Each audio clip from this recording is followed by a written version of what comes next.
esta no es la persona. Y perdimos 2 largos años con esta persona que yo quisiera saber cuál es el legado que le dejó al país en Pandeporte durante 2 años y que incluso yo creo que se enteró por Twitter que le habían nombrado a un nuevo director. Así que allí perdimos 2 años y eso es lamentable en un área donde se necesita meterle doble tracción, don César Ruilova. Sí, bueno, Álvaro, yo históricamente he practicado mi deporte recreativo y tal, y le he dado de una u otra forma seguimiento a los asuntos deportivos, que es parte de mi pasión. Y he llegado a la conclusión lamentable de que en materia de deporte existe una cultura del conformismo y una cultura del clientelismo.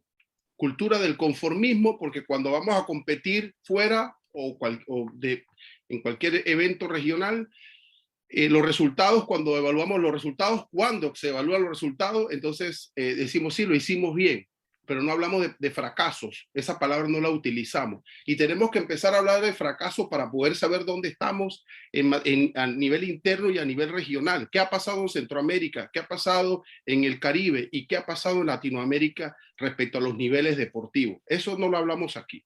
Y la cultura del clientelismo, porque desaparecen los liderazgos en el deporte, porque han sido cooptados por la política. Y esto no es un asunto de este gobierno del pasado. Desde que los militares se dieron esos espacios de dominio en el deporte, los políticos lo han determinado.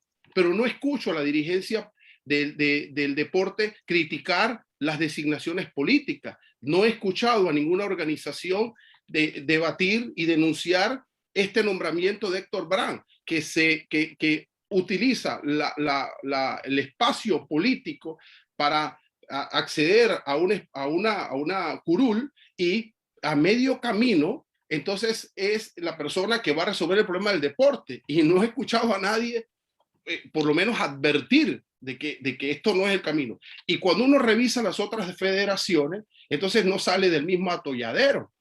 ¿Y quién dice algo? Por una parte algo. La otra, clanes familiares que dominan las federaciones, los clubes y las organizaciones, porque no es un asunto tampoco de la política. ¿Dónde se practica? Si en Azuero se practica tenis, o en Bocas del Toro se practica gimnasia, o en Darién se practica esgrima. Se han convertido en deportes elitistas. Cuando hablamos de masificación, entonces, ¿de qué es lo que estamos tratando de hablar? De cómo vamos a masificar deportes elitistas. Yo entiendo que se asigna mucho dinero a solo 2 deportes aquí, pero ¿dónde está el proyecto y el programa de masificación real y cierto, pero para todas las provincias? Porque no solamente puedo masificar en el área metropolitana, tengo que masificar estos deportes en el interior. Entonces, ¿cómo voy construyendo liderazgos objetivos? La gente que verdaderamente ama el deporte, que no tenga nada que ver con la política o que necesariamente represente intereses a mi dirigencia.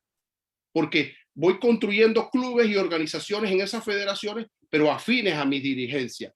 Y cuando se termina mi periodo de dirigencia, entonces llega mi esposa, llega mi hijo, llega mi sobrino y se va convirtiendo en una monarquía en el deporte. Es muy importante, Álvaro, y disculpa que me apasione porque conozco el tema, sí hay que hablar de reformas, de incorporar legislación constitucional y legal para ello, pero es parte de remover una cultura de la política, del clientelismo y de las relaciones familiares en el deporte y construir programas objetivos de cara al país.